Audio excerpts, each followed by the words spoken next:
Good evening and welcome, legislators, honored guests, and members of the public watching on television, Facebook Live, or streaming on the board's website. Today is Thursday, May 20th, 2021, and I hereby call this special meeting of the Board of Legislators to order to receive the State of the County report from the County Executive. This meeting is being held in accordance with Governor Cuomo's executive orders 202.1 and 202.15 as extended due to the COVID-19 virus. The governor's executive orders include the suspension of in-person public access to meetings as long as the public can view online, and the meetings will be transcribed at a later date. Will everyone please rise as the Westchester County Police Ceremonial Unit Color Guard presents the colors.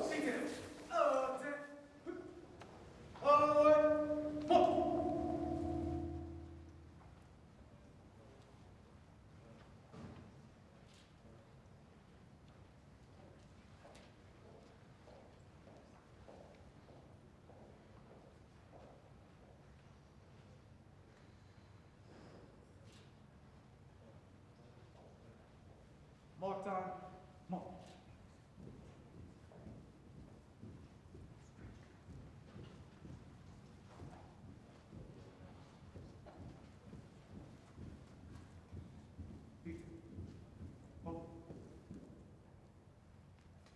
Please join us as Vice Chairwoman Frida Williams leads us in the Pledge of Allegiance. Freeze,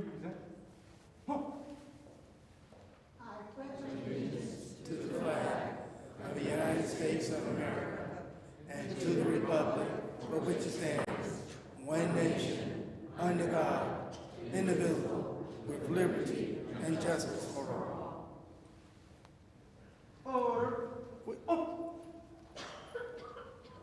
We will now have Correction Officer Josetta Crump saying America the Beautiful.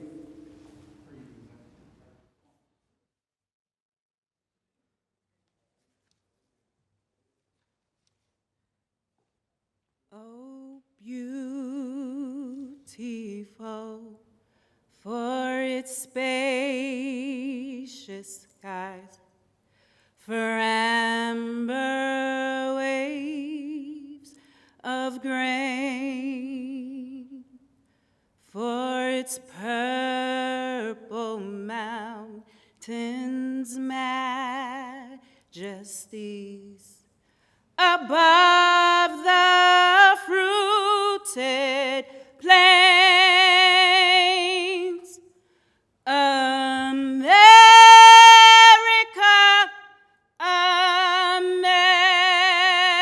America, God shed his grace on thee and crown thy good with brotherhood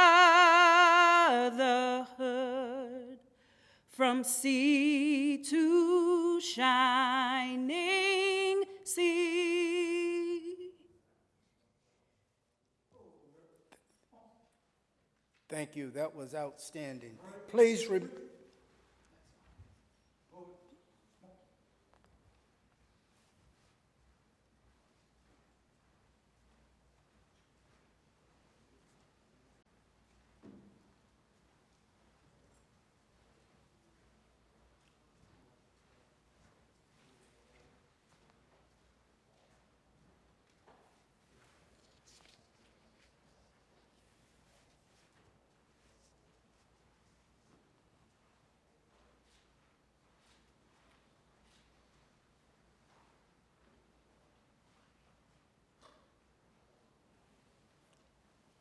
Please remain standing for a moment of silence to honor those serving us here and around the world, and those that have given the ultimate sacrifice for the protection of our freedom and liberty.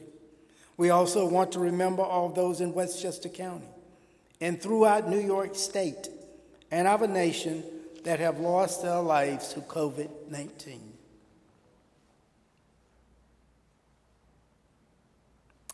– Thank you. Please be seated.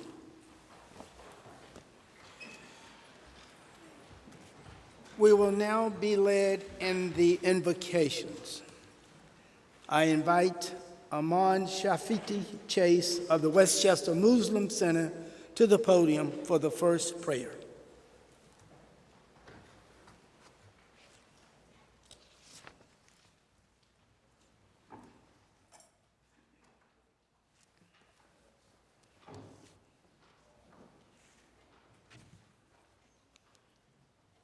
I greet you all with peace and blessings of Almighty God.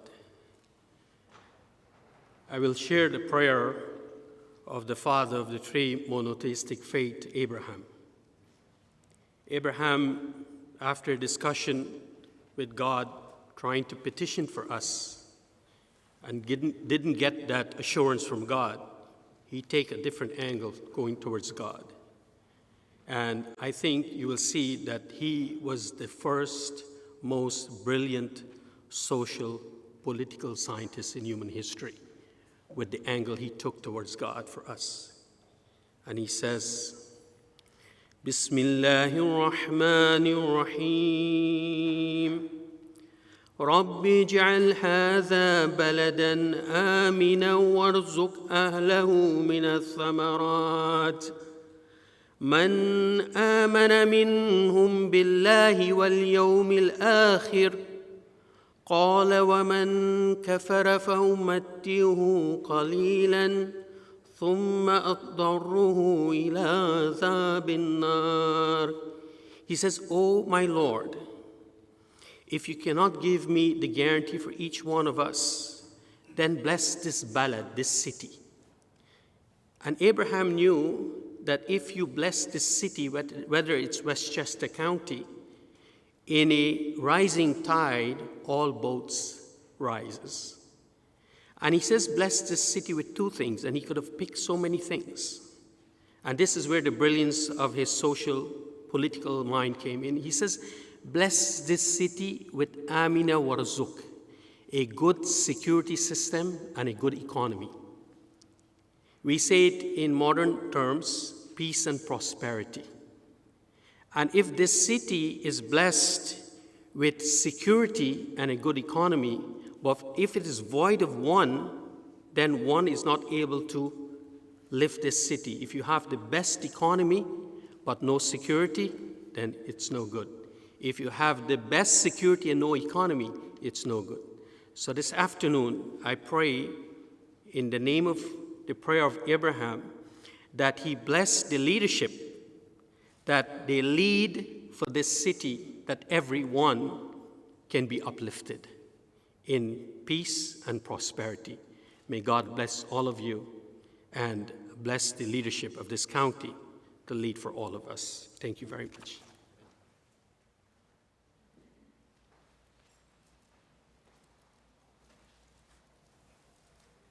I now invite Rabbi Howard J. Goldsmith of Congregation Emmanuel of Westchester to the podium for the second prayer.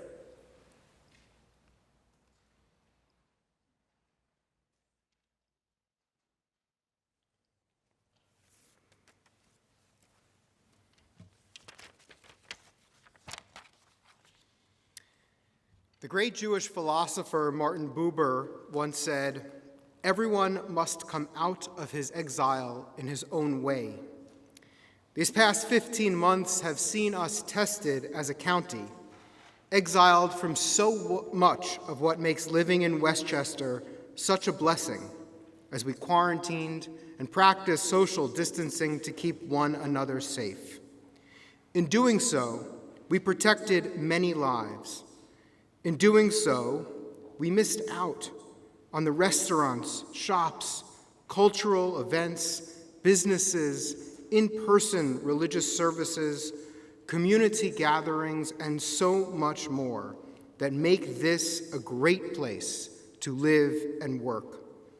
At the same time, with this sacrifice, we have seen the strength of our county to work together for the common good, for the health of the community, for a better future. In the section of the Torah that is read this week in synagogues around the county and around the world, we read from the book of Numbers of the Nazarites, a group of ancient Israelites who would take a vow of self-sacrifice and self-denial for a period of time to be especially dedicated to God, especially holy, especially dedicated to a higher ideal. The Torah specifically states that the vow is only for a set period of time, never forever. Why? Perhaps because humans should not be asked to sustain a state of self-denial for too long. Perhaps their time of self-sacrifice was limited so that they could rejoin the rest of the community in its search for goodness, justice, peace, and blessing. Let us take this advice to hearts as we leave our exile, as we begin to come back together in person after 15 months apart. We have practiced the self-sacrifice asked of us. We have done so for the best possible reasons. Now, let us come back together in person to rejoin the rest of the Westchester community, our restaurants, shops, cultural events, businesses, in-person religious services, and community gatherings. Let us then foster a sense of fellowship and count the many blessings in our lives.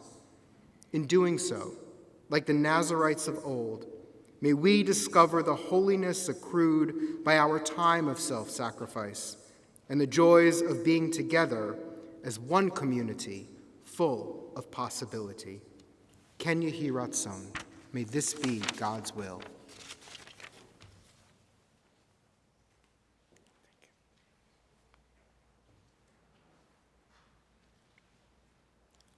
I now welcome Father Esteban Sanchez of the Assumption Church, Peekskill, to the podium for our third prayer.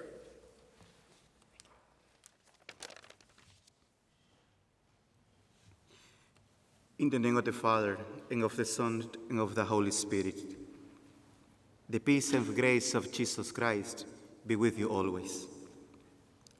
Almighty and eternal Father, you are the God of mercy and of love. You have not abandoned your people, especially during these difficult moments. You have sent good people to guide us, protect us, bless us, and nurture us. Tonight, Almighty Father, we place our entire selves in you. We ask you that we must always see you in the poor and the needy, and especially in those whom you have revealed yourself. Send the Holy Spirit upon each one of the people present in this room, that through your holy assistance we might love you forever and ever. Porque tú eres el Dios del amor y del consuelo. Te confiamos nuestro corazón y pedimos que tus gracias celestiales siempre nos acompañen. Almighty Father, receive all our prayers and always remember that your people here on earth want to fulfill your mission to love you and to serve you as we serve and love one another. In the name of the Father, and of the Son, and of the Holy Spirit. Amen.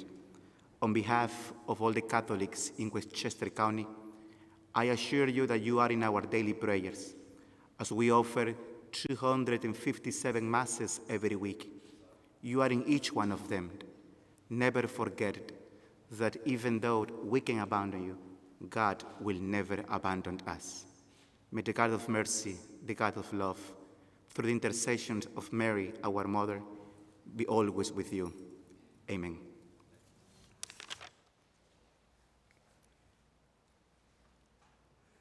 I want to thank each of these religious leaders for those uplifting and inspiring words that we need in this time.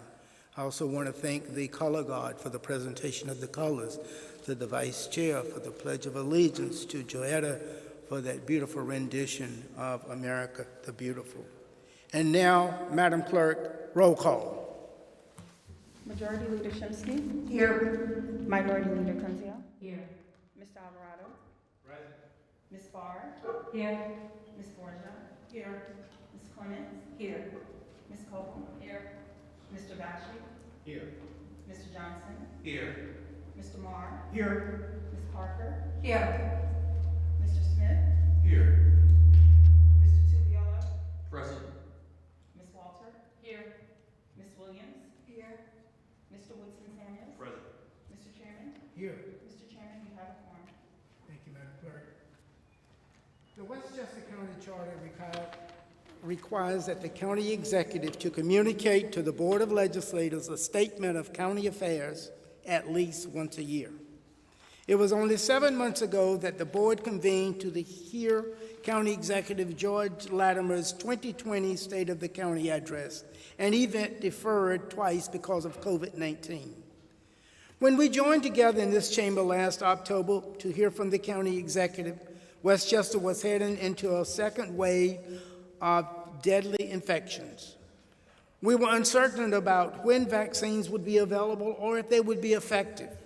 We were unsure about whether or not financial help would be coming our way from the federal government. What a difference several months makes. Today, Westchester is approaching 50% of the population fully vaccinated. COVID positivity rates are plunging. We're seeing school children return to in-person classes full-time, jobs and businesses reopening, religious institutions getting back to capacity, and the county's finances improving dramatically. Westchester was one of America's first COVID-19 hotspots, and today we're an outstanding example of a community building back. That is in no small part due to the leadership we have seen from county government. I'm proud of the leadership of County Executive George Latimer and his administration have shown in responding to this crisis.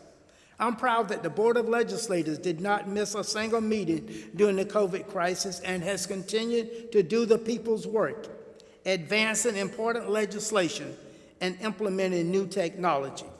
I'm thankful for the outstanding and dedicated service of workers throughout our county, in our health department, in our parks department, in our community mental health department, in our public safety department, in our budget department, in each and every department throughout the county. But most, I'm proud of the people of Westchester County. We're here today because of the durability, strength, and resilience of the residents of Westchester. Across the board, the people of this county have stepped up, providing aid to neighbors who are hungry, caring for our sick, helping seniors navigate the process of booking vaccine appointments, checking in on people who are left socially isolated during the pandemic. We are strong and we survive because we look out for one another. That lesson and that example are things we should always remember, even as the most pressing dangers of the COVID crisis fade. It is now my great honor and privilege to invite Majority Leader MaryJane Shimsky and Minority Leader Margaret Kunzio to go to the doors to escort County Executive George Latimer into the chambers and to the podium.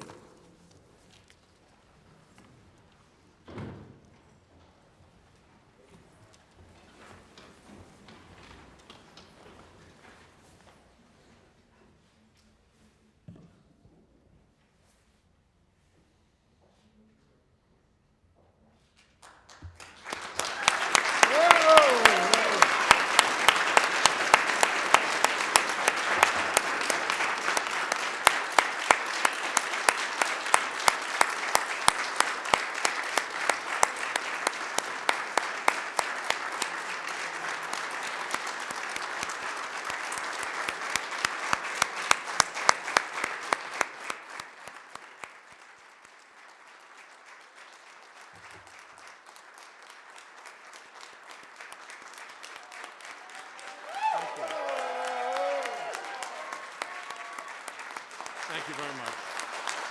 Please be seated. Please be seated.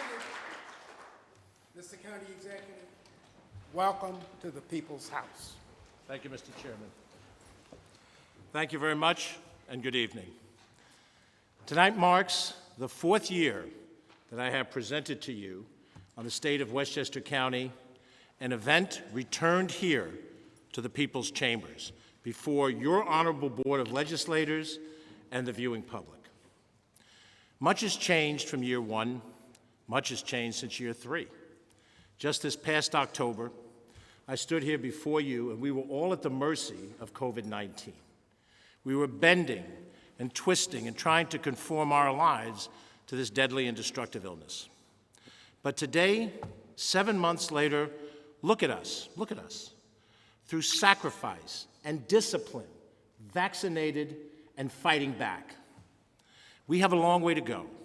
We still aren't fully back, but ladies and gentlemen, we are getting there, and we are united.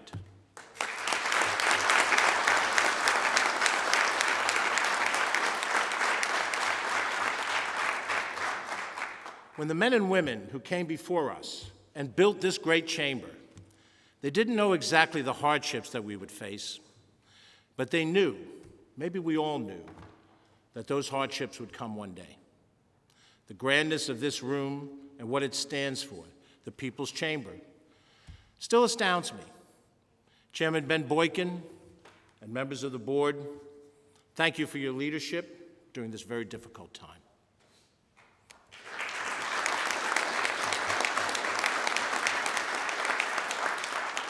On a separate occasion, standing here, I stated that the author Tom Wolfe was wrong when he wrote, "You can't go home again," because you can. This chamber is home to me, and this county will always be home to me. And I thank you, Chairman Boykin, and the leadership of this board for always making me feel right at home, here with you, Board of Legislators. I want to recognize those who serve us so well in public office. I want to recognize our County Clerk, Tim Idoni.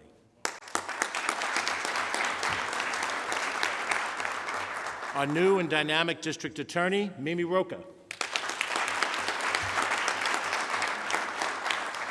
We have here, I don't see him in eye shot, our former County Executive, Andy Spano. And we have the former chairman of the Board of Legislators, the first chairman of the Board of Legislators, the legendary Herman Geist.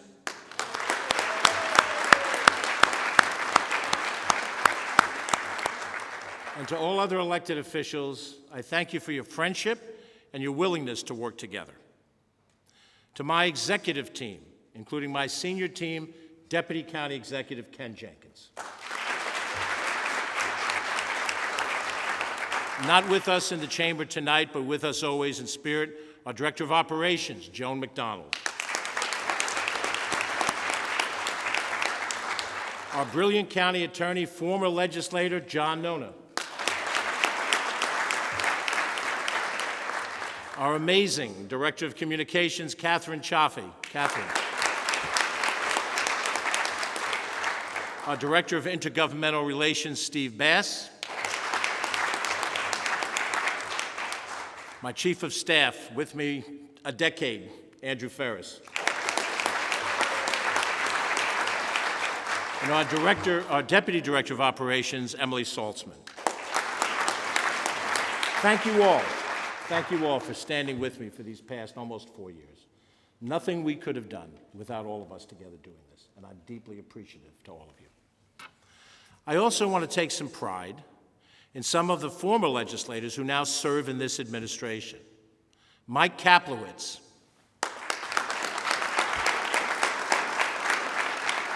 Jim Maisano, Richard Wishney, Clinton Young, and there are many more on boards and commissions like Marty Rogowski. We were once, as you, legislators who shared a common purpose, and now as legislators and executives together, we continue that common purpose. Some days, it feels like we've just started, and other days, well, other days are other days. I want to publicly thank the incredible 4,000 plus county employees for their dedication to each other and to the people of this county.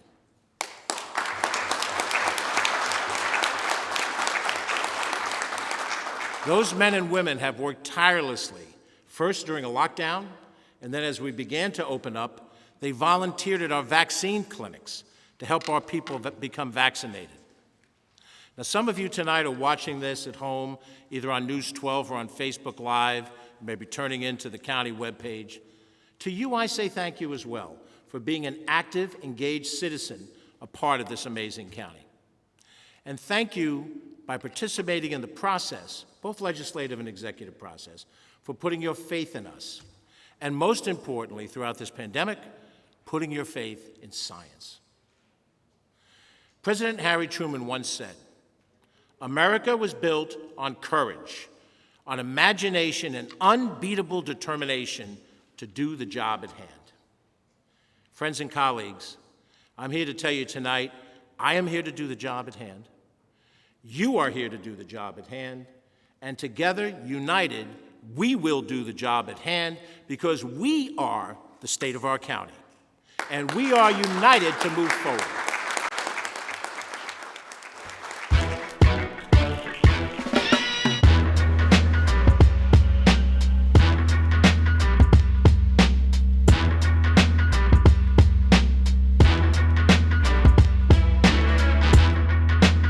We have a way out of this, and it's through the vaccination process. It makes perfectly good sense to vaccinate yourself as well as to get everybody vaccinated. Today, we're going to be discussing how to obtain and perform testing for COVID-19. This facility here in Yonkers, we're very excited to know that now anybody 60 and older can walk up and get a shot very easily. I was excited when I was able to make an appointment. Hi, I'm Ella Rath. I go to Horace Greeley High School, and I'm 18 years old.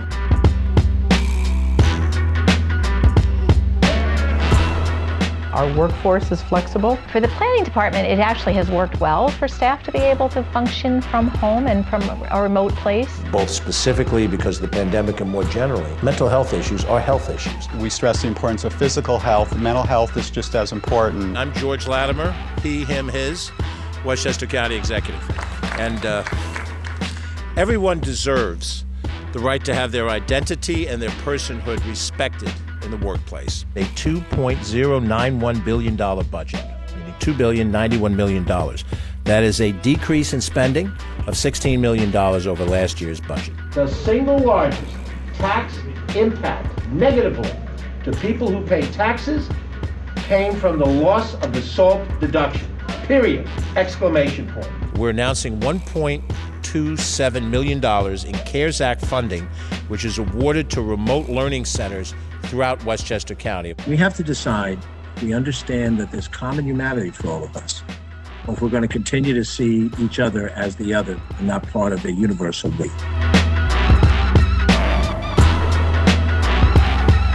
Not anybody can do this kind of job. Not everybody can do the training necessary to do this job, even if they want to. We salute these folks today. The veterans' needs differ.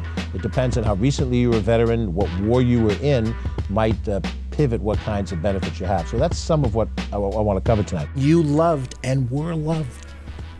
And your life meant something. We're here today to try to understand, not about a government, but about humanity. And why we do these things? Because we want to save another life. And that we remember the lives that we have lost. Thank you very much. Nice to see you. Thank you too. Take care. Everybody's healthy? Everybody vaccinated? Yes. You can always use one, stick it in your purse. That's right. Bomb, bomb, bomb, bomb, bomb, bomb, bomb, bomb, bomb, dang, a dang, dang, a ding, a dong, ding, hit it. You got it. We're ready to go full time.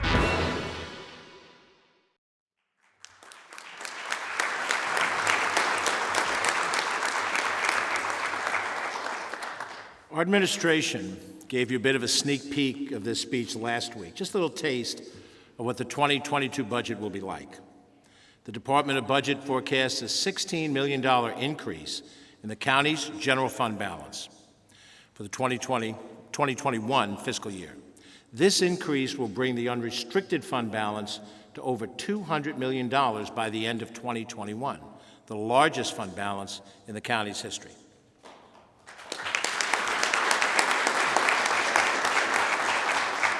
Now, this is all still a projection, and there are variables ahead, but clearly a very good projection, and one that drastically changes our economic forecast.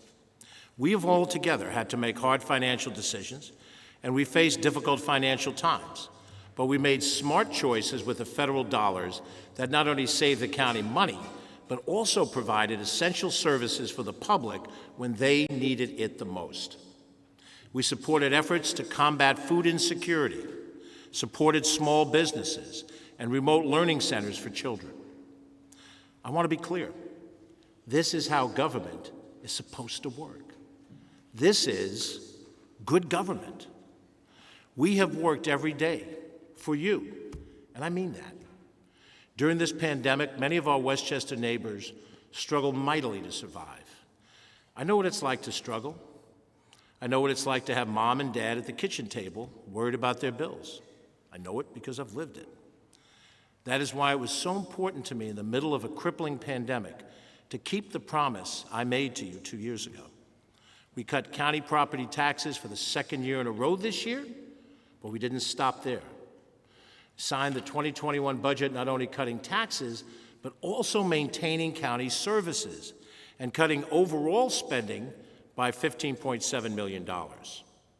And we maintained our commitment to our workers and their families: no furloughs, no layoffs.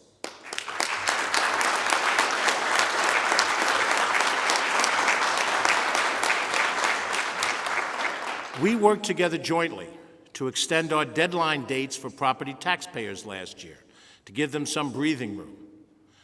So let me be clear. Anyone who says county taxes are up and people are fleeing Westchester is peddling fiction. They're running a rumor mill, and they're trying to sell you what they call common sense, when in fact it's pure nonsense. We cut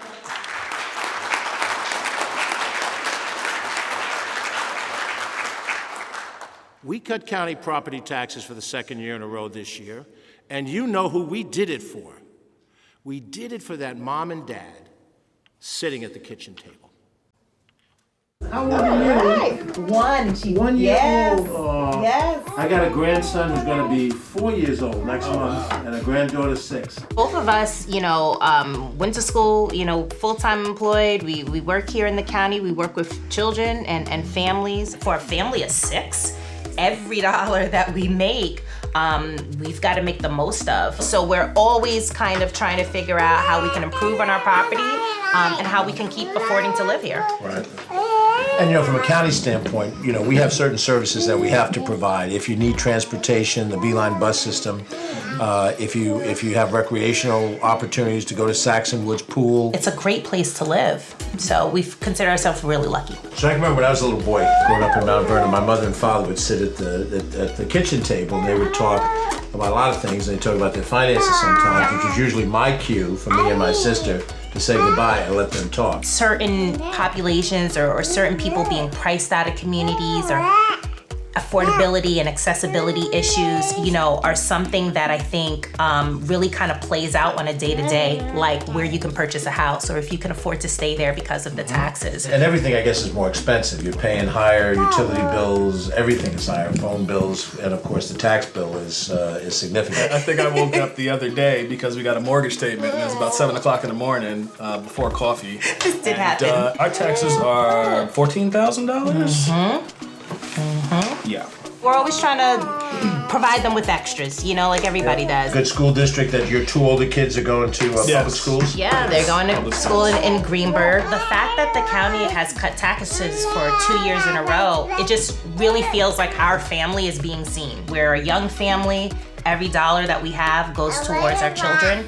And so having that tax cut for the last 2 years has really made a huge difference to our family budget. It's nice of you to spend some time with us, and my job is to try to make your job a little bit easier. Yep. See if we can find ways to help you individually and then as you raise your family. I hope that we'll be able to stay here and invest in this property and maybe pass this on to, one of our daughters and just, continue to watch our family grow.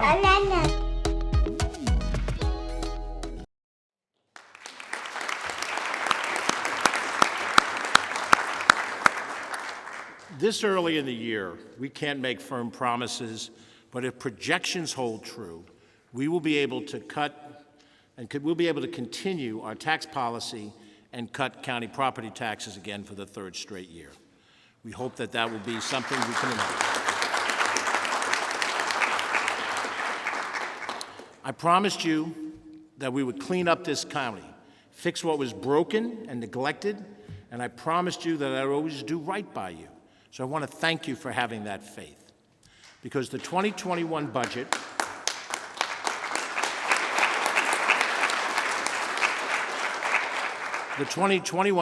also included $5 million for economic development programs, $5 million for housing assistance programs, $2 million for food insecurity, $1 million for emergency services response. But before entering 2021, we closed the 2020 budget. And I repeat, with no layoffs, no furloughs, no service cuts, and no borrowing for pension costs, all fiscally sound policies.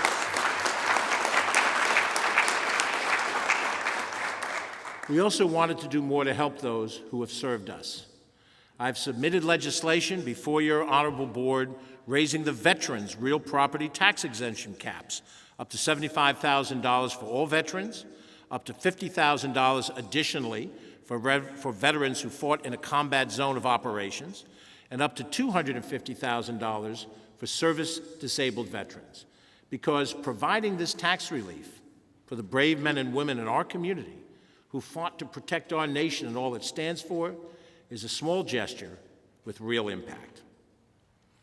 We were focused on our finances and your finances, but we were also focused on your health, very literally. Here in Westchester County, we started vaccinating on January 5th, and that day we started with 10 Department of Health staff members at our clinic just down the block here in White Plains. We were learning and teaching each other how to vaccinate for COVID-19. From that moment to now, it has been nonstop. Today, from all sources, we have vaccinated 552,214 people in Westchester County.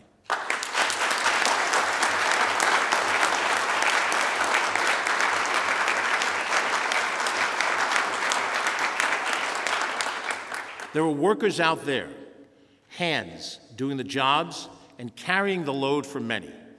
They are the quiet voices and the steady hands. They don't get a lot of attention, nor do they seek it, but they deserve our thanks.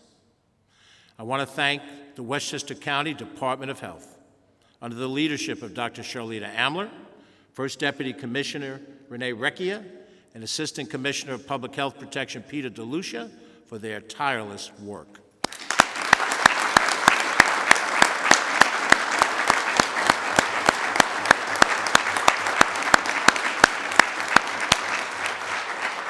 The men and women of the health department who have educated us, tested us, and are now vaccinating us, to all of you, I say thank you. Dr. Amler, thank you.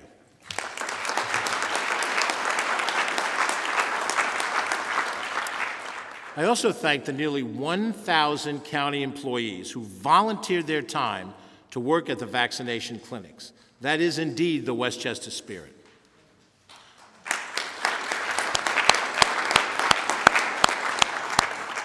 We worked regularly with the county school superintendents to help them navigate the reopening process.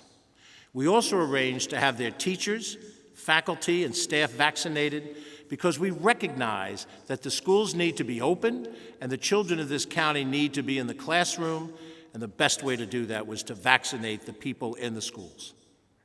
We worked regularly with the leaders of our towns, our villages, and our cities to cooperatively deal with this pandemic.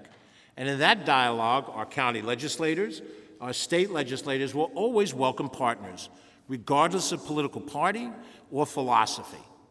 This pandemic also shined a light on the dedicated and committed work of our Westchester County Department of Public Safety, under the leadership of Commissioner Sheriff Tom Gleason.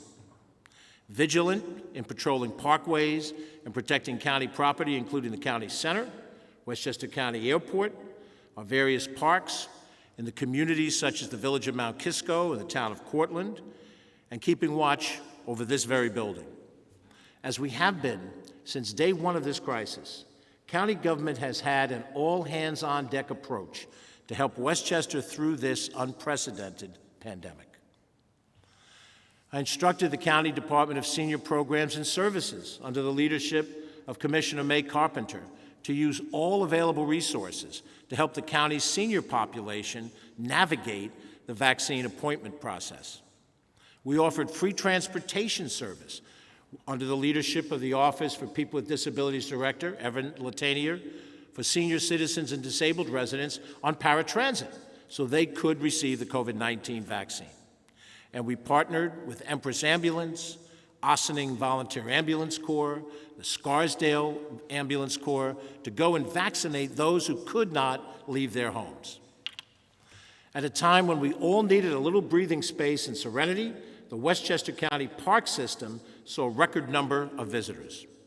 During spring and summer, parks managed the successful reopening of golf courses, pools, and beaches, 6 sold-out movies, drive-in movies, and bicycle Sundays with all safety protocols in place. Our beaches and pools had over 300,000 visitors last year, and our golf courses had over 260,000 rounds played, the most in 20 years. Thank you to all the Westchester County Parks workers, and thank you to Commissioner Kathy O'Connor and First Deputy Commissioner Peter Tartaglia for being there for us day after day after day to make sure that our parks were there to serve our people.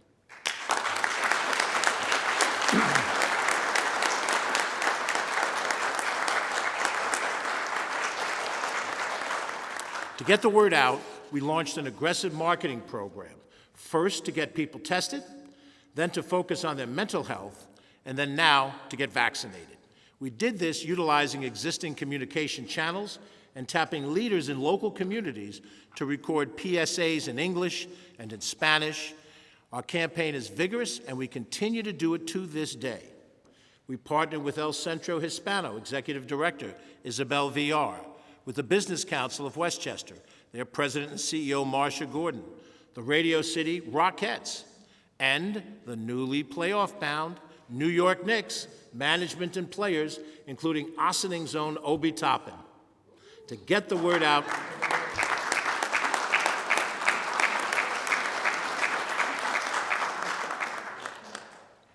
I have pride. I went to high school with 4 NBA players, so I know what you're feeling.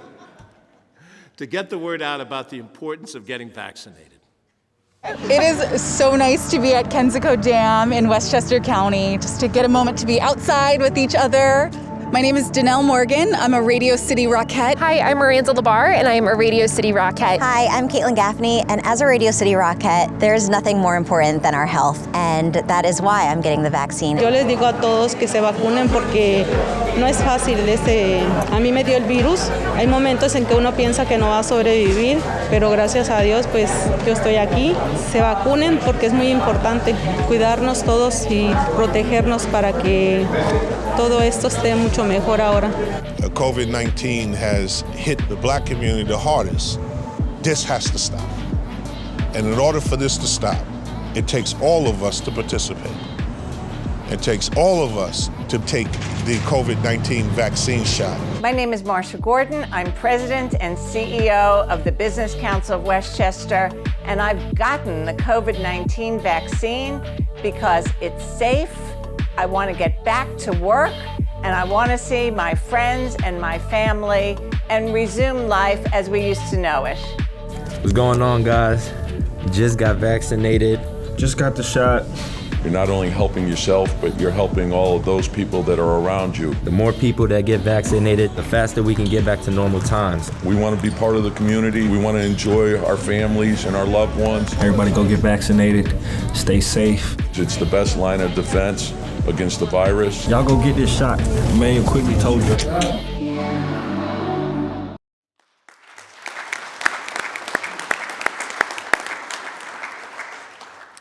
As I stand before you here tonight, know that 2,270 of our brothers and sisters are gone, lost to COVID-19.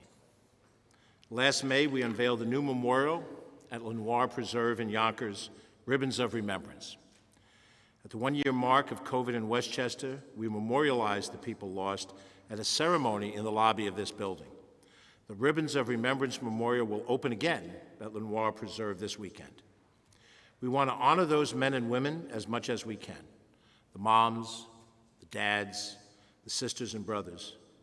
Nicholas Puja from White Plains, Juan Carlos Cintron from Sleepy Hollow, and many others. That is why tonight I directed all the flags on county buildings to be flown at half staff during this speech. No life lost is ever a statistic. They are people. They loved and were loved. They laughed and cried and walked amongst us. We all know the tragedy that struck our nation on September 11th, 2001, but that smoldering pile at Ground Zero left many others all these years later suffering from 9/11 related illnesses. One of those men was retired New York City Police Sergeant Peter Woods. Peter served as a co-chair of our Westchester County 9/11 related illnesses Memorial Committee, working tirelessly to get a new memorial built at Kensico Dam Plaza to honor the Westchester residents lost since 9/11 from 9/11 related illnesses.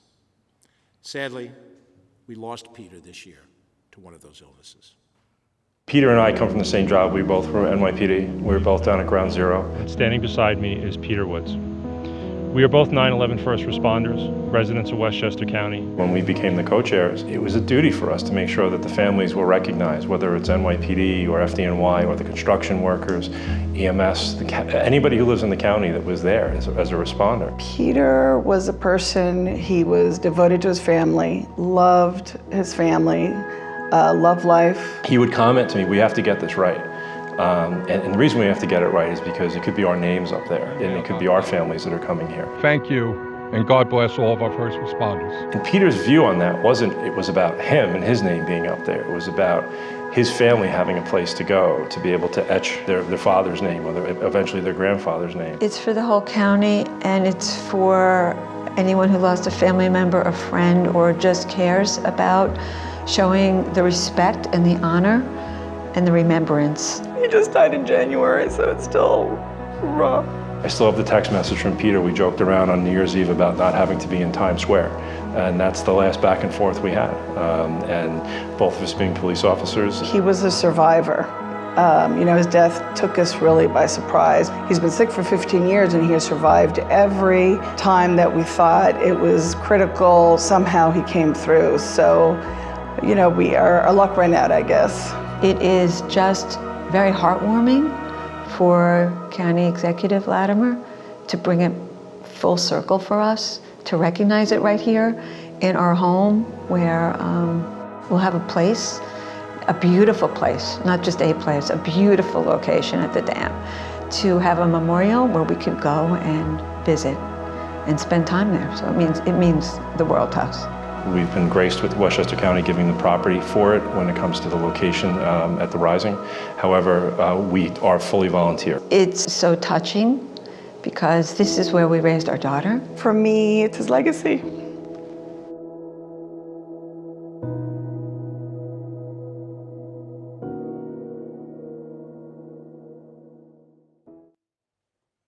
We will never forget Peter, and we will continue his mission to memorialize those who have made the ultimate sacrifice.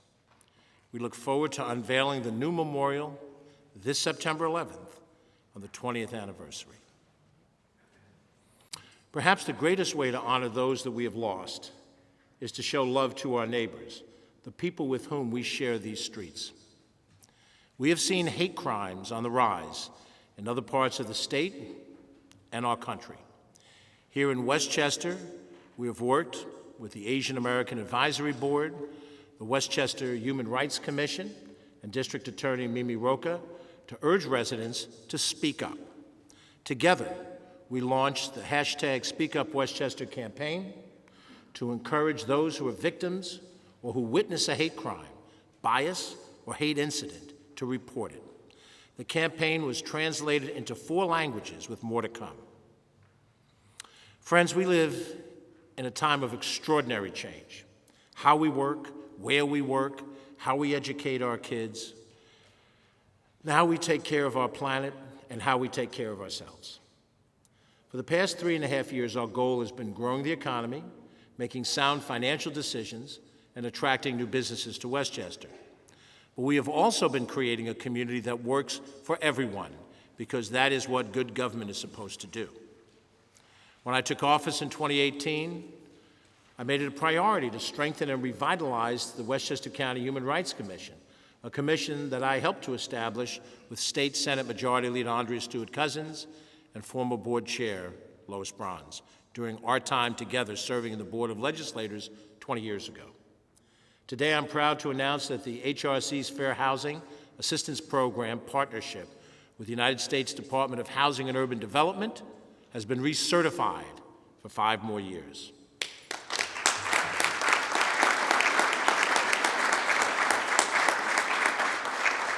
I want to especially thank HRC Executive Director Tejas and Chala for his work restoring this commission.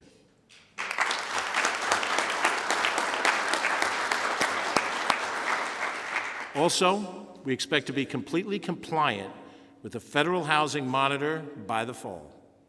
I'm proud to say that the monitor recently said, when considering all that the county has done and all that we've committed to, that he believes, quote, the county has substantially met its obligations under the requirement, end quote.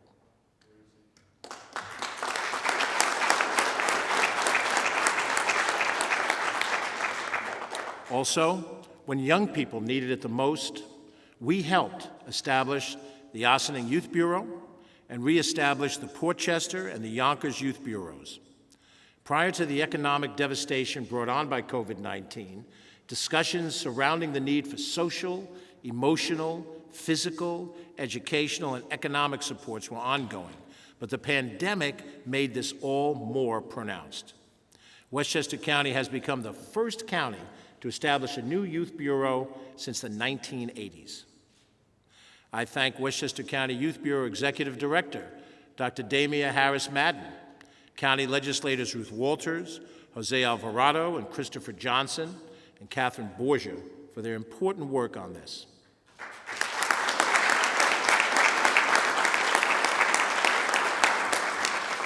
Someone who has long recognized the needs of children and young people, someone who has also been a champion of good government, is our very own Vice Chairwoman and trailblazer, Alfreda Williams.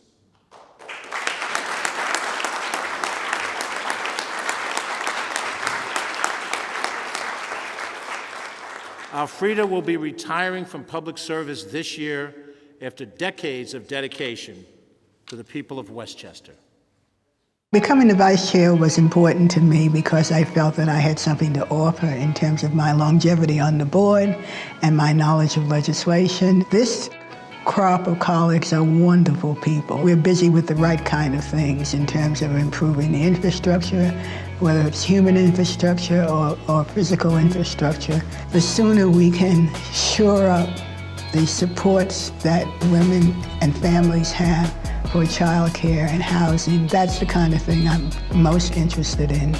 My predecessor, Lois Bronze, was a leader in terms of affordable housing, and while I haven't been as active as she was in that area, it's still a great concern of mine. Women have a particularly good appreciation for human needs and the human infrastructure as such. We were able to pass the Family Leave Act. Things like that are so terribly important. And if we can lead the way in terms of making the state, helping the state become aware of what the needs are by instituting legislation that they follow after a while, that's a really good thing because it makes life better for everyone who lives not just in Westchester but throughout the state. We can point and look at every community, almost every community in Westchester County, and say that there have been some improvements and we've been able to raise the standard of living of most people. I'm proud of that, and I think that the county executive should be proud of that. And this legislature has been able to accomplish so very much in terms of making life better for Westchester citizens.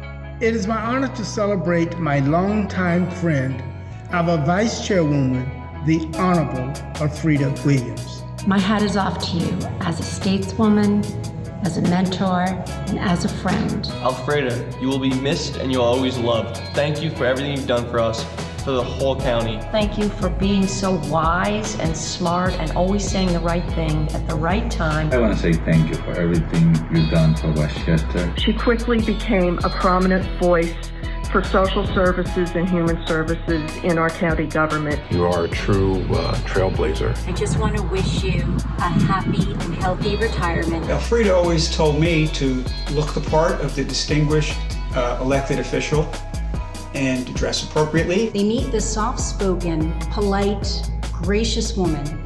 And as too often happens with women in leadership, people mistake those qualities for weakness. But people underestimate Elfrida Williams at their peril. Westchester has been better for having you serve it. It's been a pleasure to serve with you. The reality is, when you speak, everyone listens. When mental health clinics were closed, she made sure that the people who needed those services were able to access them. Congratulations on your retirement. It's been a tremendous privilege to serve with you. She's very knowledgeable on legislation.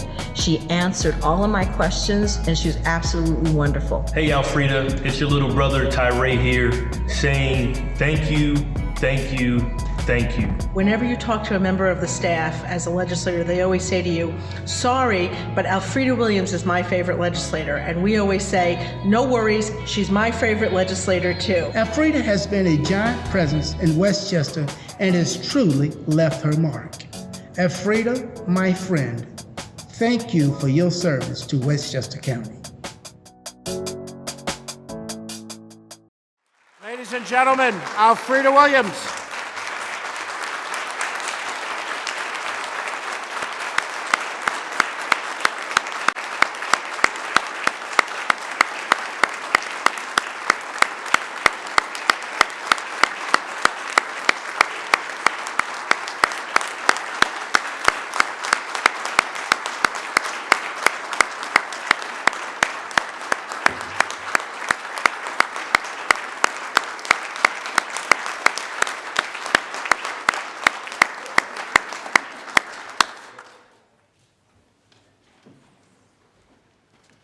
As Elfrida would want me to do, I have put a heavy focus on our boards and commissions because more people should be involved in government and more people should have their voices heard. After all, we are the state of our county. Thank you to the people motivated and inspired to make change. The Asian American Advisory Board, the Arab American Advisory Board, and the Advisory Council on People with Disabilities. These are all boards recently appointed and activated, and thank you for all you do.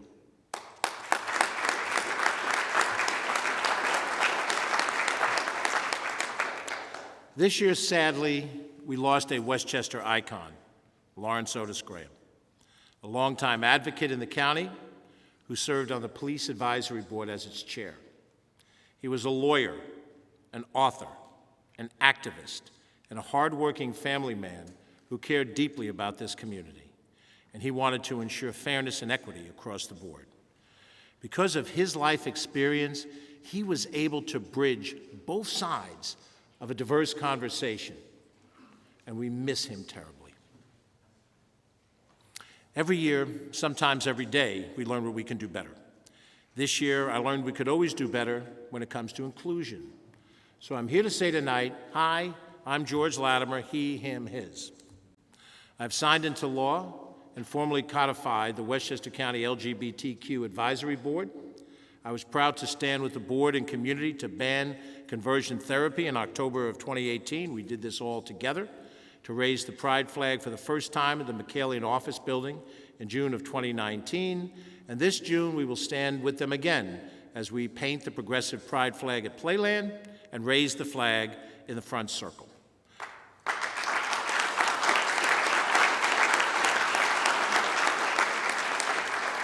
I want to thank Board President Chris Olding and the entire board for their incredible work. You see, I want to see people involved. This is our government. That's why we pulled together the Moving Westchester Forward Working Group that will explore the best ways for the county to use the coronavirus state and local fiscal recovery funds. The group will focus on various topics, including providing economic opportunity, addressing health and mental health care needs and inequities, and local and small business development. When I took office in 2018, I also pledged to find solutions to some of the most pressing challenges at the Westchester County Airport. When it came to the airport policy, we halted all efforts to privatize the airport, the single most important policy decision, so that all other policy decisions would be made by us as public officials rather than by private entities. We immediately restarted well testing, which identified sources of pollution. And as I give this speech, we are all addressing the chemical pollution from groundwater seepage that threatens our drinking water, PFAS and other chemicals. This work being done by John Nona and others is exemplary. We've continued the program to ensure all de-icing fluids be diverted into tanks rather than flowing into the Blind Brook and the Long Island Sound. And we've upgraded the system for stormwater runoff collected in retention basins. As I'm sure you know, all of the airport land, stormwater, flows away from the drinking watershed. What pollutes the drinking watershed are chemicals that were used in past years that seep into the groundwater and moves toward the drinking water. It's important to understand what is the source of concern for pollution in the drinking watershed. Further, we did things that hadn't been done before. We held 4 community speakouts in different communities to let people's voices be heard. We obtained and implemented modern new noise monitors. And we overhauled the Airport Advisory Board, and for the first time had the members who serve on the board be selected, recommended by the communities that they represented. Your honorable board and this administration, as we look forward, now must deal with the future of the airport and determine what strategies will lead us forward. The Westchester County Airport is a major economic driver for our region. It is a source of jobs, and it is a major reason why corporations are headquartered here. But at the very same time, it is a presence that impacts its surrounding neighbors who seek legitimate protection from its environmental impact.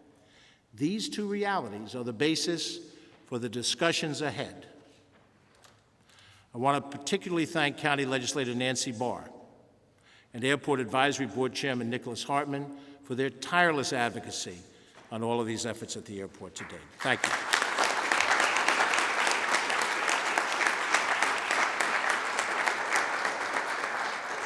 More broadly on the environmental front, we're introducing 2 pieces of legislation. The first, to require the county to purchase electric vehicles that will essentially convert the majority of the fleet to electric.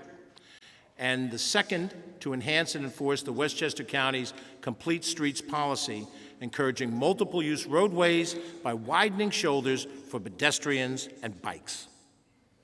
We have made progress in the conversion of our B-Line bus fleet from diesel to hybrid and electric, and we have begun an aggressive commitment to electric vehicle charging stations, but we must do more. And in the year ahead, we can do more. This year, Westchester residents have recycled at an unprecedented rate. Recycling was up almost 31% in September.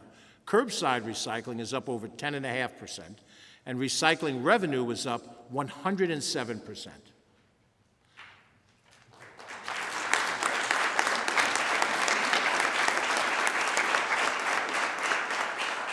Also new this year, county residents now have a location to learn how to best divert food scraps from the waste stream as we officially cut the homemade compostable ribbon on the county's new Compost and Education Center.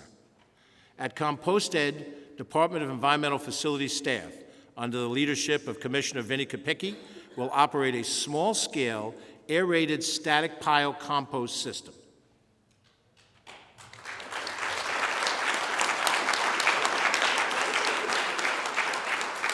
And this will be a model for those municipalities that also wish to have a compost opportunity for their food scraps, even as the county takes responsibility to deal with those communities that do not have the ability to have a local compost.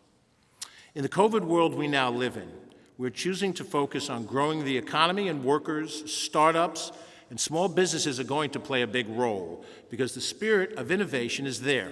It always was there, and now it's our job to help them grow and succeed. The Westchester County Industrial Development Agency provided financial incentives and tax-exempt bond financing to a variety of developments representing $370 million in private investment in the county. In what is the largest county IDA transaction in recent years, the IDA board voted in November to approve financial incentives for Morgan Stanley's multi-year renovation of its 750,000 square foot corporate office complex at 2000 Westchester Avenue in the town of Harrison.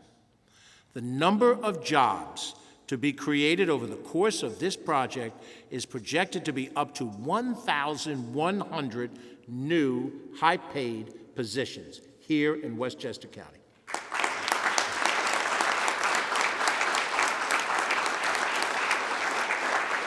The project is also estimated to create approximately 900 plus construction jobs. We provided $14 million in grants to over 400 businesses who were struggling during the pandemic throughout 2020.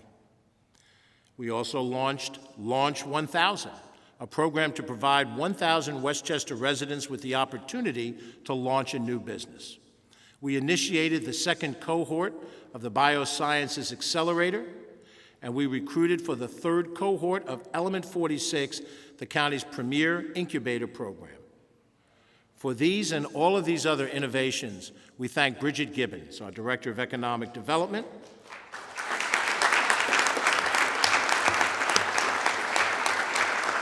ably assisted by Deb Novick. They are bringing ideas into economic development efforts as we've never seen before in this county. In early June, we set in motion the Westchester County Reopening Task Force, co-chaired by Legislator Catherine Parker and restaurateur Louis Lanza.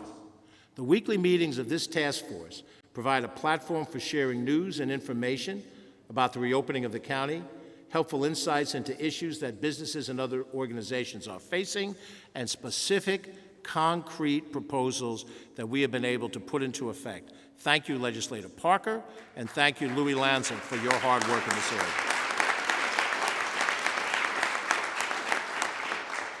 This year, while the pandemic was raging, we decided that it was the perfect time to celebrate the power, the strength, and the independence of Westchester County women with the first ever WOW Awards. We honored 7 extraordinary local women for their contributions during the pandemic.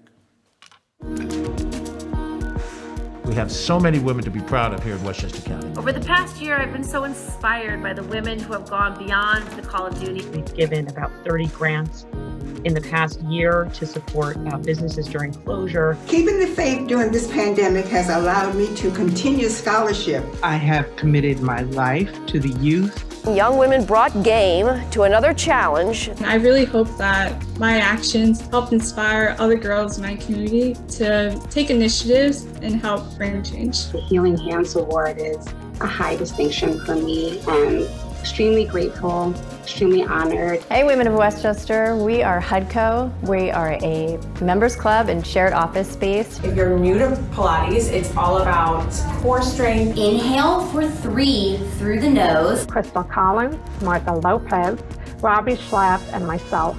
We received over 300 nominations for all the wonderful women of Westchester. All of these women are heroes and superstars. Now more than ever, women must stand shoulder to shoulder. Women have a long history of stepping up to carry our nation through crisis. Continue your fight to make Westchester a better home for everyone. As the first woman to lead in the New York State Legislature's 242-year history, I know the importance of having women in the room. I have been able to serve as a proud Black CEO. Trust in yourselves. We are all capable of so much more. We've made some strides. We have much more to do. Hopefully we're moving in the right direction.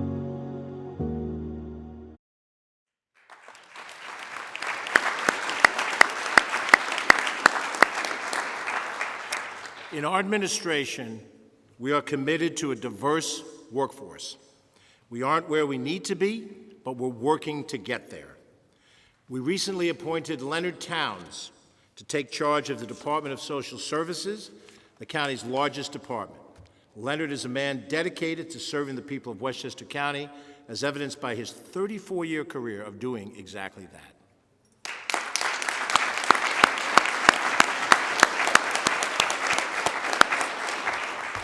We brought onto our team Christopher Steers as Director of Administration, Andre Early as Deputy Commissioner of Parks, Candy Davenport as Director of Risk Management in the Law Department, Lisa Reyes as Communications Officer, and we've had prior appointments of very talented individuals that we rely on for their wisdom and their management skills, Dr. Damia Harris-Madden and Leandra Eustache.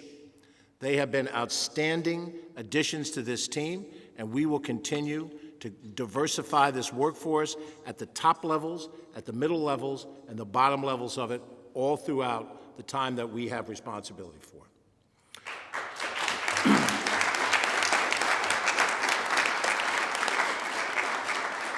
All of these leaders that I've mentioned have been spotlighted in our campaign to attract new hires.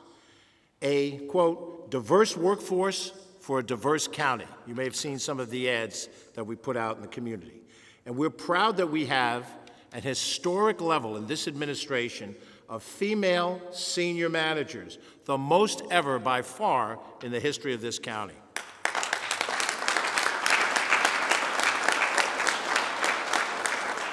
And the Board of Legislators, the first time in history, to my knowledge, that a Board of Legislators in the state of New York has a female majority. Give yourself a round of applause.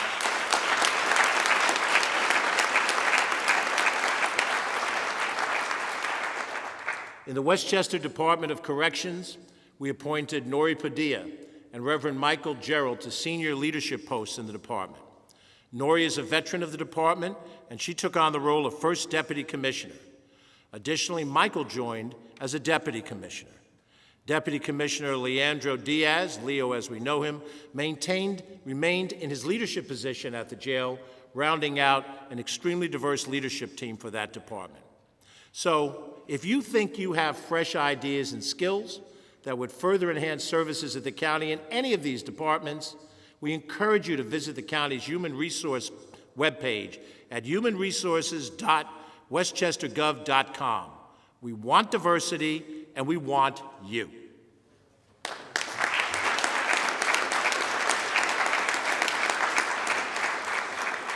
That desire to modernize was on full display this past weekend when we held the County Police Civil Service exam for the first time in 5 years. A special outreach effort was made to encourage more people of color to take the test and to pursue a career in law enforcement. It's more important now than ever that our police departments reflect the diversity of the communities they serve. That is a message we have heard consistently in a year where police reform and reimagining has been a top priority. The county's own Police Reform and Reimagining Task Force issued an extensive report after 7 months of intensive collaboration, and that report was approved unanimously by your honorable Board of Legislators. The task force was made up and continues to function with law enforcement, attorneys, key community stakeholders, all of whom seek to implement positive reform. What we saw this past year, similar to what I lived through as a young man in the 1960s, was a breaking point in our society. It became clearer than ever, following the tragic deaths of George Floyd almost a year ago to the day, Breonna Taylor, and so many others, that real reform must occur. It also must occur with all stakeholders at the table. I believe this task force has done admirable work toward that goal, and I thank them for their service. The County Department of Public Safety has already instituted multiple policies to implement some of those recommendations, and we will work to do more, and we will work cooperatively on those efforts. I want to thank the two chairs, Mayo Bartlett and Leroy Frazier, and all of the members of the task force for their superb work.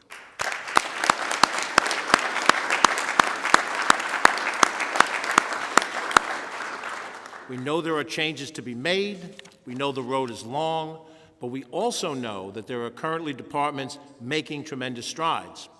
The Westchester County Department of Correction recently underwent an extensive 3-day reaccreditation audit conducted by the American Correctional Association.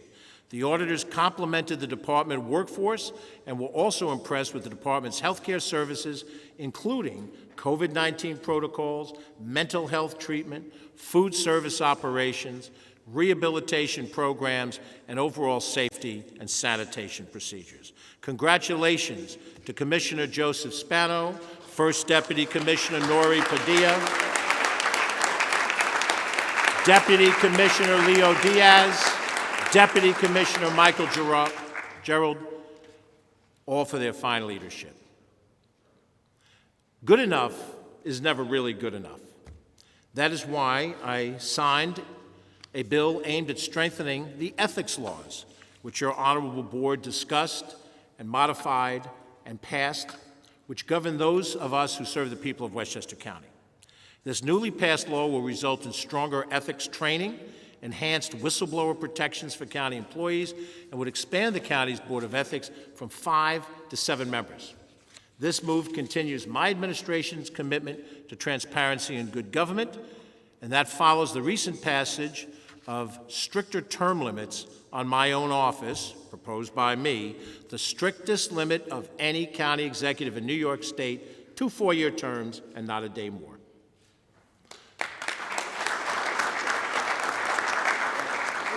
The new ethics law will go before members of the public this November as a mandatory referendum, as is required by the county charter.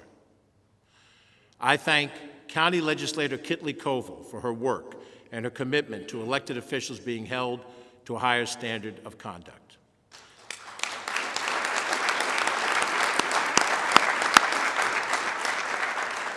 Kitley will also be leaving the board at the end of the year, and we want to publicly recognize and thank her for her tremendous accomplishments. Kitley, please stand.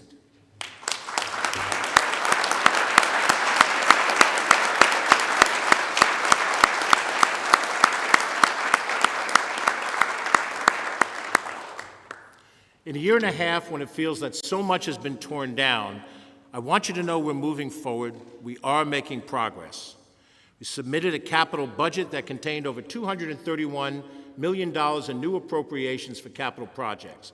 When it comes to infrastructure in Westchester, we are building in a way that has never been seen in recent memory. I want to thank the Department of Public Works and Transportation Commissioner Hugh Grecian for his leadership. Hugh?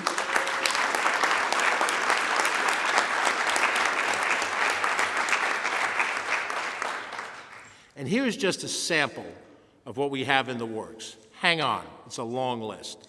I recently stood with legislators MaryJane Shimsky, Ruth Walter, and David Thibodeau at the construction kickoff of the South County Trailway, but it doesn't end there. The North County Trailway reconstruction is complete in the districts of Legislator Gashi, Legislator Smith, and Legislator Kunzio. Wilson Woods Playground, where I once went as a child, is complete in Legislator Woodson Samuel's district. The Glen Island Seawall rehabilitation is complete in Legislator Clements' district. The Blue Mountain Dam reconstruction is complete. I'm not sure where the lines are, so I'll credit both Legislator Borgia and Legislator Smith. The Ward Pound Ridge Reservation Bridge replacement has been complete in Legislator Koval's district. Wait until you see it. The New Rochelle Family Court is complete.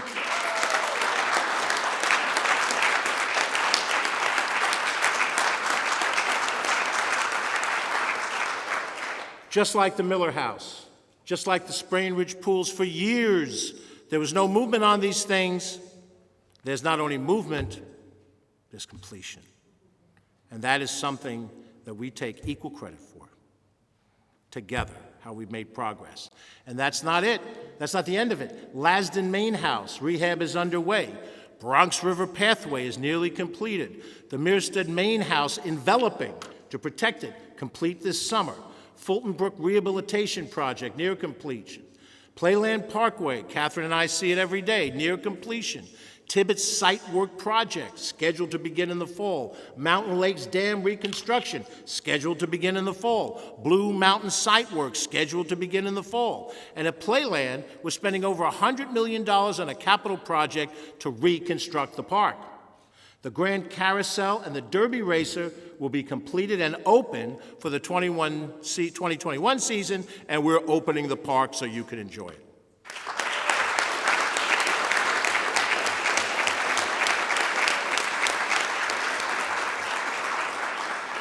Ongoing work at Playland that will be completed in 2022 includes Fountain Plaza, tower replacement, pool and bathhouse project, switchgear facility, ice casino improvements. Now, we have things that we have to work on going forward, and we will work on these things together for the balance of this year and for whatever period of time that the people determine that those of us should be part of that decision process. The airport master plan, put on hold because of COVID, taken off of the back shelf, activated for us to move forward on it. An economic development plan in the works that Bridget Gibbons and her team are working on, soon to come to final completion for discussion, debate, and adoption through this legislature. A sewer consolidation project for which I asked former chairman of the board, Michael Kaplowitz, to step over to the executive branch and help us using his skill set to work through this most thorny but most important and valuable issue. We look for environmental justice, finally, at the Yonkers Joint Wastewater Treatment Plant.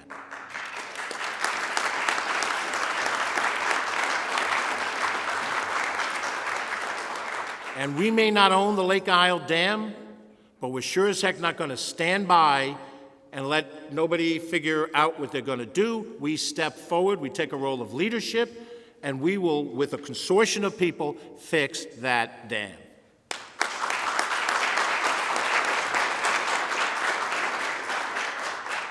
And again, near and dear to my heart, Memorial Field in Mount Vernon.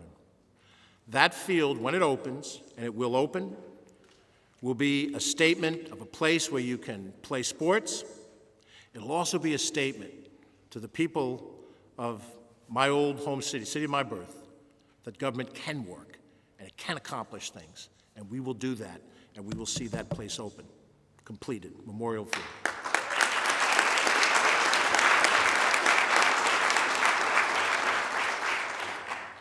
In a post-war world, President Truman also said, quote, "At no time in our history has unity among our people been so vital as it is at the present time.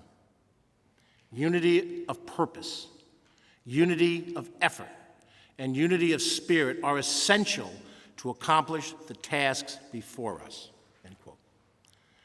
Ladies and gentlemen, I'm here to tell you tonight that the state of Westchester County, the state of our county, is strong and getting stronger.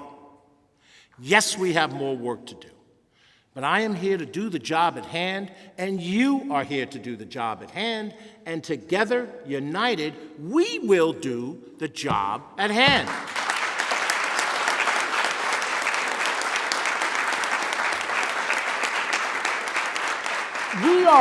We are the state of our county. We are the state of our county. The things that we believe in, the sacrifice and discipline that we can show, the energy and the drive, how we work through our differences, and we get to an end result. I'm asking you to continue with me on this journey. Help us together to continue to rebuild our county. The court system determined that family courts, because of the nature of what they deal with, would be a better court to regionalize. For 6.5 years before I came on board as county executive, there was a debate and a discussion, but there was no movement toward identifying and completing this plan. Early in my term, we had a discussion about that. The location became ideal. This court is not a one-person decision. I take my share of credit, but some of the share of credit goes to the men who are going to rappel down from the top of that building and wash the windows. This is an example you can see, touch, and feel what it is we've accomplished over the course of these years. This is an educational facility where we expect other communities to come and learn how they can create a similar type program.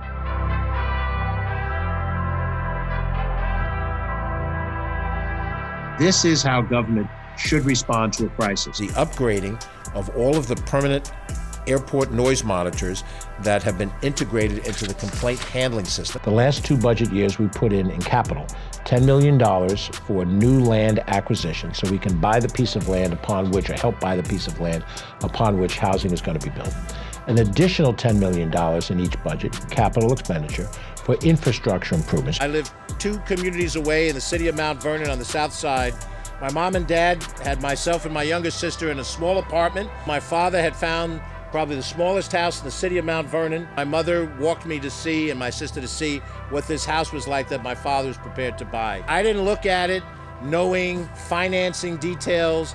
I didn't look at it knowing that there was some zoning issues that had to be addressed. I look at it the way a 5-year-old kid would look at a new place to live, with a backyard, with new friends to make, and the ability to play and grow.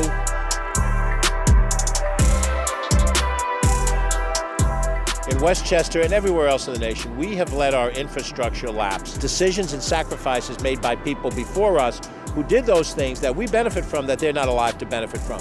So we do the same thing. It's what we do day after day, to do it professionally, to do it well, to try to make sure that this county functions the way it needs to function. We fix things, we make things right, not because we're going to get the benefit out of it, but because we're leaving this to our children and our children's children, and that's just simply the right thing to do.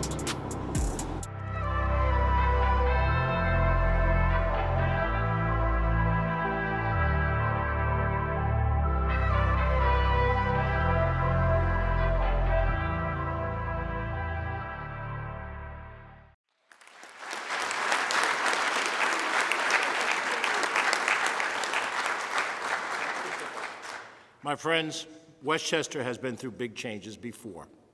Wars, depression, hurricanes, floods, terrorism, and now a pandemic. During every difficult part in our history, there have been those who have told us we should fear these crises, we should do less, we should avoid change. But I'm here to tell you something that you already know. Change is constant, and change is inevitable. Rather than fighting change, we have to embrace it and shape it and own it, because that is what Westchester residents do. That is what New Yorkers do, and that is what Americans do, and that is how we overcome the crisis of the moment. We make change work for us, we always move forward, and in the end, we always emerge stronger, wiser, and better than before.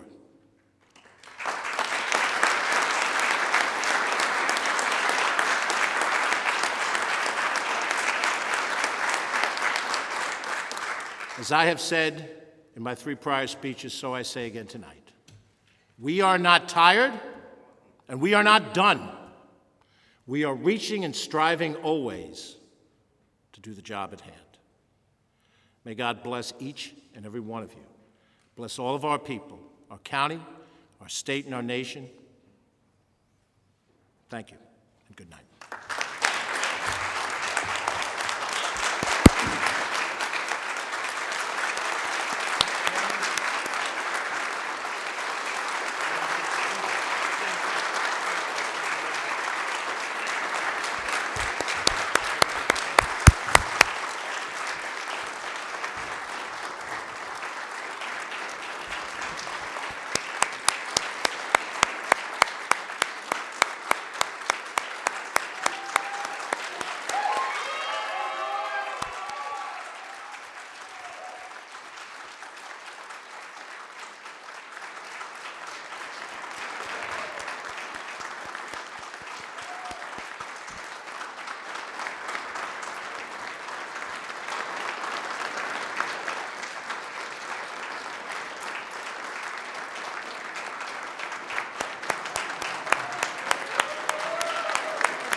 That was phenomenal. Thank you, Mr. County Executive George Latimer, for that outstanding comment about the state of Westchester County. We're on the road to recovery. This government is working each and every day to serve the people of this county. County Executive Latimer, thank you for your leadership.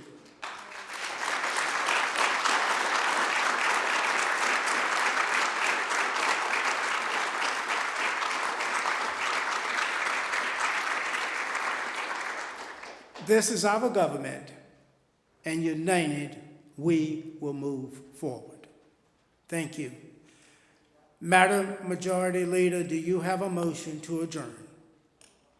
Mr. Chairman, I move that we adjourn the special meeting. Short roll call, please. Majority Leader Shimsky. Aye. Minority Leader Kunzia. Yes. Ms. Williams. Yes. Mr. Chairman. Yes. The motion to adjourn passes 17-0. Thank you very much, everyone. We are adjourned on Monday, May 20th, 2021 at 8:24 p.m. Thank you. We are adjourned.